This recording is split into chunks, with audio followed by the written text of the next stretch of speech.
At 8:30 a.m., a 70-year-old Wall Street legend confessed before the FBI asked anything. He did it in a Manhattan penthouse, still wearing the costume of respectability. By nightfall, investors in 136 countries would learn their fortune was fiction. The man who helped build modern finance had hidden something catastrophic inside one sealed floor. Banks trusted him. Regulators admired him. The wealthy fought to get inside. How did a lifeguard with $5,000 make the entire system believe him for decades? Bernie Madoff grew up in Laurelton, Queens, a middle-class Jewish neighborhood where ambition was measured in small dollars and weekend jobs. As a teenager, he worked as a lifeguard at public pools. In the off-season, he installed sprinkler systems. By 22, he had saved $5,000, money earned one summer shift at a time, one pipe fitting at a time. It wasn't a fortune, but it was enough. In 1960, he used that $5,000 to found Bernard L. Madoff Investment Securities. The firm started small, trading penny stocks, making markets and securities too minor for the big Wall Street houses to bother with. Madoff operated from a cramped office, matching buyers with sellers, taking a tiny spread on each transaction. It was honest work, and Madoff was good at it. But what separated him from every other small-time broker on Wall Street was technology. While established firms still relied on floor traders and paper tickets, Madoff invested in computer systems. Early electronic platforms that could match trades faster and cheaper than any human. His firm became a pioneer. That technology became the foundation of something much larger. It became NASDAQ, and Madoff helped build it. That was phase one, building credibility through real innovation. What came next was more dangerous, because the trust he earned was real. By 1990, Bernie Madoff was chairman of the NASDAQ stock market. He served 3 terms. He sat on advisory committees for the Securities and Exchange Commission. He helped write the rules that governed electronic trading. Regulators didn't just trust him. They consulted him, deferred to him, treated him as an elder statesman. The market is a process of price discovery. Our job is to make that process transparent. He said that at conferences, at congressional hearings, at industry dinners where he sat at the head table. The fox hadn't just entered the henhouse. The fox had designed the henhouse, built the locks, trained the guard dogs, and then been appointed head of henhouse security. But the version of Bernard Madoff that Wall Street knew was only half the story. Because inside his offices at 885 3rd Avenue, a distinctive oval skyscraper known as the Lipstick Building, Madoff ran 2 completely separate businesses. Floors 18 and 19 housed the legitimate operation. Market making and proprietary trading. Hundreds of employees. Walk onto those floors and you heard the Wall Street soundtrack. Phones, keyboards shouted trades. The constant hum of money in motion. Floor 17 was different. Floor 17 was quiet, eerily quiet. A handful of long-tenured employees sat at their desks in near silence, tapping away at IBM terminals. No clients visited. No trading confirmations scrolled across screens. The phones barely rang. Floor 17 housed the investment advisory business, the one that managed money for the wealthy, for hedge funds, for European banks. If anyone from the real trading floors walked in unannounced, decades of fiction could collapse in minutes. The locked separation was not a preference. It was survival. Employees from the upper floors were not allowed to visit. Nobody questioned the arrangement. Why would they? The chairman said the businesses needed to be separate, and nobody argued with the chairman. The 17th floor was where the lie lived, and for decades the door stayed shut. The strategy had a name. Madoff called it split strike conversion, a legitimate options trading technique involving the purchase of blue-chip stocks and simultaneous hedging with options contracts.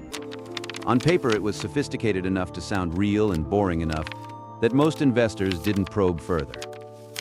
We're not trying to hit home runs. We're trying to produce consistent risk-adjusted returns. Nothing flashy. That was the pitch, and it worked beautifully. Because it asked investors to believe something they wanted to be true, that genius looked like consistency. Year after year, regardless of whether the market went up or down, Madoff's clients earned roughly 10 to 12%. In years when the S&P 500 crashed, Madoff reported gains. In years when the market soared, Madoff reported modest gains. The line never wavered. But investors did not know yet that this smooth line was mathematically impossible. That realization was still years away, waiting inside a Boston analyst's spreadsheet. And that impossible smoothness became his greatest weapon. Because investors didn't see a red flag. They saw a genius. Madoff never advertised. He never cold called. He never begged for clients. Instead, he cultivated something far more powerful, the aura of exclusivity. Investing with Bernie Madoff was like gaining admission to a members-only club. You needed a personal connection. And even then, Madoff might say no. Getting into Madoff's fund was harder than getting into the country club. And I mean that literally. In Palm Beach, Florida, Madoff was royalty. He belonged to the right clubs. He played golf with the right people. This manufactured scarcity weaponized human psychology. People fought for the privilege of handing him their life savings. But Madoff didn't need individual investors to sustain the fraud. He had something better: feeder funds. Fairfield Greenwich Group, Tremont Capital, Bank Medici in Austria, dozens of others. These feeder funds earned enormous management fees for delivering clients. Their entire business model depended on Madoff being legitimate. They had every financial incentive not to look too closely, and they didn't. Fairfield Greenwich, the largest feeder, reportedly never sent a due diligence officer to visit Madoff's offices. They managed $8 billion with Madoff. Their method of verification was essentially, he says the trades happened. Good enough. Not one of the major feeder funds verified whether Madoff actually executed the trades. None questioned why a $65 billion operation was audited by a one-man accounting firm. David Freiling, one accountant, auditing $65 billion. Nobody blinked. And on the 17th floor, the mechanics of the fraud were breathtakingly simple. Madoff's small staff generated fake trade confirmations on aging IBM S-400 computers. Every day, they would wait for the market to close, look at actual stock prices, and backdate fictional trades. The confirmations looked official. The monthly statements were printed on Madoff letterhead. The numbers were completely invented. The entire machine depended on one fragile rule. Withdrawals had to stay below new deposits. If that balance flipped, the illusion would crack fast, and billions would be exposed. $65 billion of trust, administered on hardware from the 1980s. By a handful of employees who backdated trades on paper and mailed the results. One man saw through it, and for 8 years, nobody listened to him. Harry Markopoulos was a quantitative analyst at Rampart Investment Management in Boston. In late 1999, his bosses gave him a simple assignment. Look at Bernie Madoff's return streams and figure out how to replicate the strategy. Markopoulos opened the data. Within 5 minutes, he knew something was wrong. It took me roughly 5 minutes to figure out that Madoff's returns weren't real. It took me another 4 hours to prove it mathematically. The problem was elegantly simple. No options trading strategy in the history of financial markets had ever produced that kind of consistency. Real markets contain noise, up months and down months, drawdowns and spikes, the random walk of millions of independent decisions. Madoff's return line was smooth. Too smooth. Unnervingly smooth. Like a graph drawn with a ruler where there should have been a seismograph. Markopoulos ran the numbers. The strategy simply could not generate the claimed returns. The options markets themselves weren't large enough to absorb the trades Madoff claimed to be making. There weren't enough contracts in existence. Either Madoff had discovered a way to break mathematics, or he was running a fraud. Markopoulos chose mathematics. The warning was now inside the system, but the system was built to trust Bernie Madoff. The net should have tightened in May 2000. Instead, it widened. In May 2000, Markopoulos submitted his first formal complaint to the SEC's Boston office. He laid out the mathematical case. The returns were impossible. The strategy was a fiction. The SEC examiner who received the complaint didn't understand the math. The case went nowhere. Markopoulos tried again in 2001. He contacted the SEC's New York office.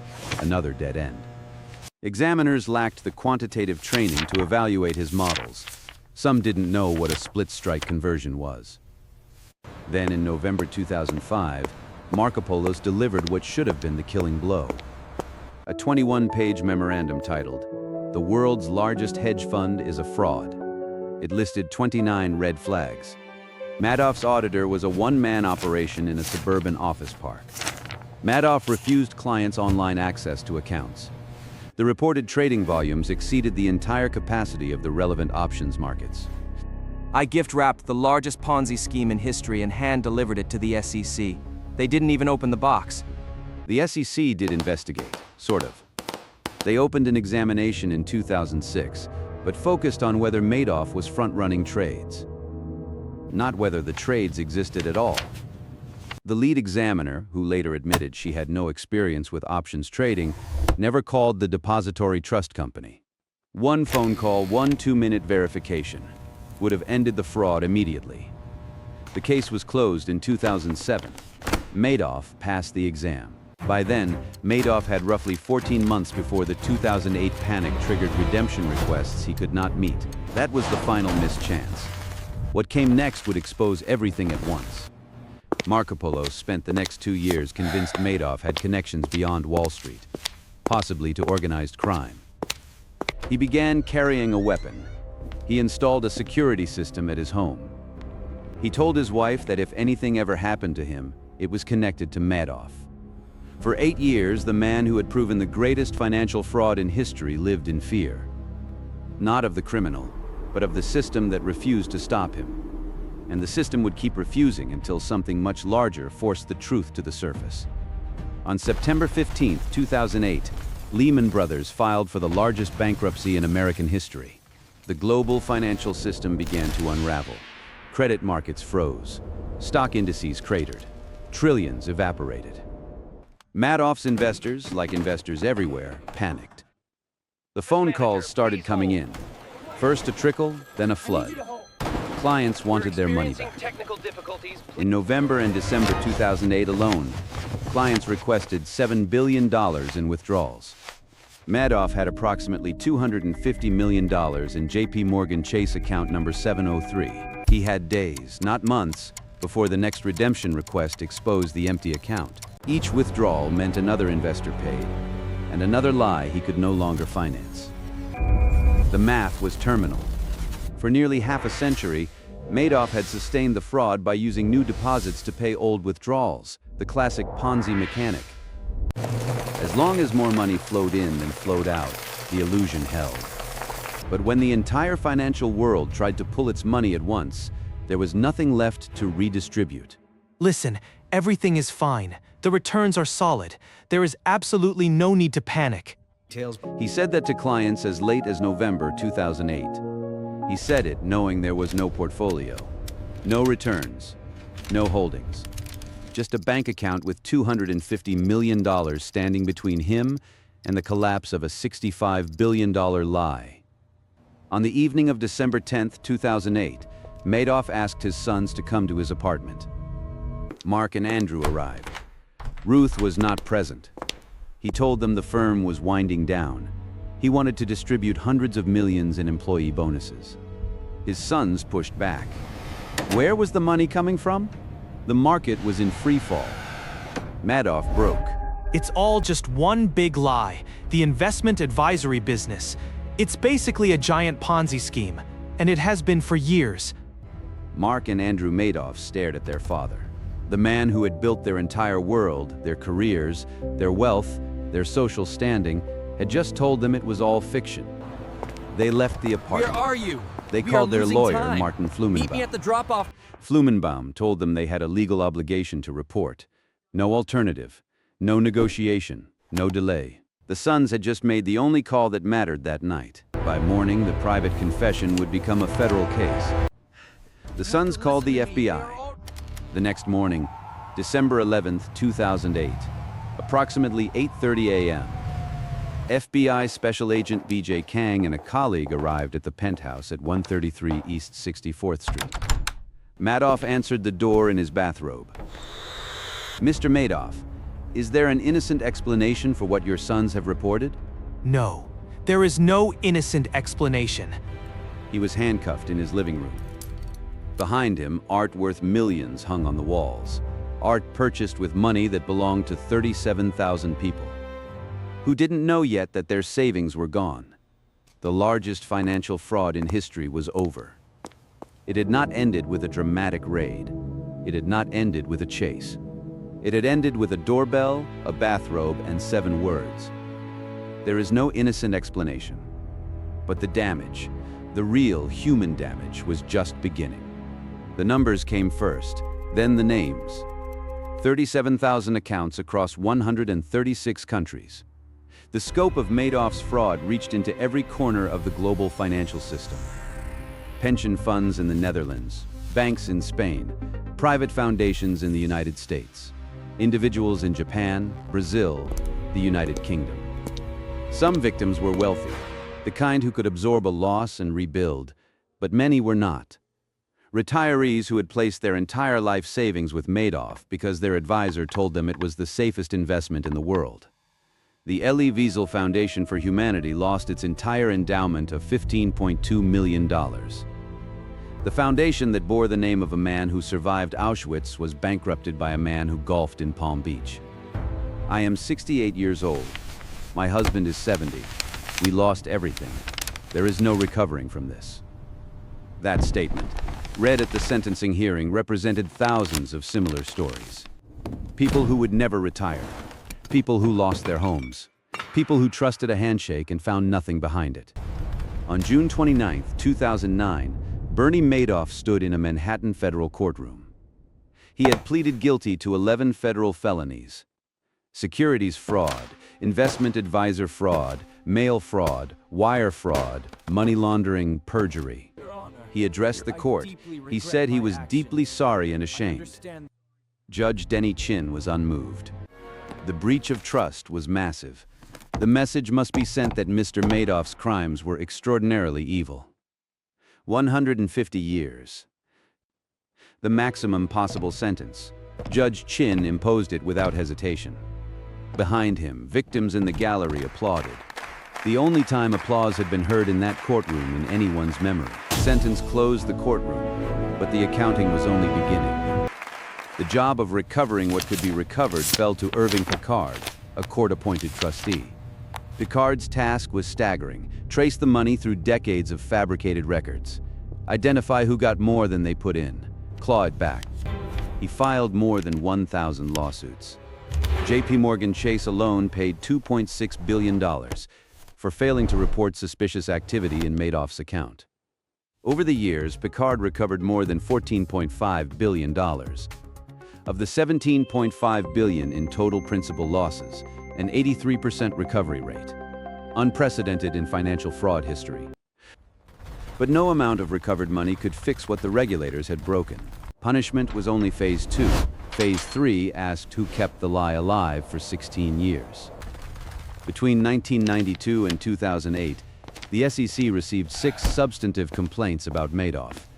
They conducted 2 formal investigations and 3 examinations. Each time they found nothing. Because they never verified the most basic fact: did Madoff actually execute the trades he claimed? They never called the depository trust company, never contacted the options clearing corporation. One phone call, one 2-minute check, and the fraud would have collapsed a decade earlier. The system hadn't just failed to catch the criminal. The system had actively protected him. Because to question Bernie Madoff was to question the credibility of NASDAQ itself. The heaviest weight fell not on the institutions. It fell on the people closest to the lie. On December 11, 2010, exactly 2 years after his father's arrest, Mark Madoff was found dead in his Manhattan apartment. He was 46 years old. He had changed his last name. He had cooperated with investigators. He had endured death threats, public humiliation, and the knowledge that his father had built their entire lives on fraud. His 2-year-old son was asleep in the next room. Mark Madoff had done the right thing. He had called the FBI. He had turned in his own father, and it destroyed him anyway. Andrew Madoff died of lymphoma on September 3, 2014. He was 48. He had been in remission before his father's arrest. He blamed the cancer's return on the stress of the scandal. Whether that was medically accurate or not, the correlation was cruel. Both of Bernie Madoff's sons were dead within 6 years of his arrest. That was the family's first collapse after the arrest itself. What came next was the dismantling of everything money had once protected. Ruth Madoff forfeited $80 million in assets. The court allowed her to keep $2.5 million. She moved to a modest rental in Connecticut. Both of her children preceded her in death. Bernie Madoff died in the Federal Medical Center in Butner, North Carolina, on April 14, 2021. He was 82 years old. He had served 12 years of his 150-year sentence. In 2020, he petitioned for compassionate release, citing terminal kidney disease. The request was denied. He died largely alone, estranged from what remained of his family. The man who had once commanded the trust of Wall Street spent his final years wearing inmate number 617-27054. There is a lesson in this story, and it fits in 7 words. The returns were too good to be true, but the investors did not know how obvious the warning signs had been. That revelation had been hiding in plain sight for decades. But here is what makes the Madoff case more than a cautionary tale. Every person who invested with him had access to the same mathematics Harry Markopolos used. The numbers were impossible. The consistency was impossible. The auditor was impossible. The secrecy was impossible. All of it, taken together, should have been impossible to ignore. They weren't tricked. They chose not to look. And somewhere, right now, someone is reading a prospectus that promises steady 12% returns year after year, regardless of market conditions. And they're thinking the same thing every Madoff investor thought. This time it's different.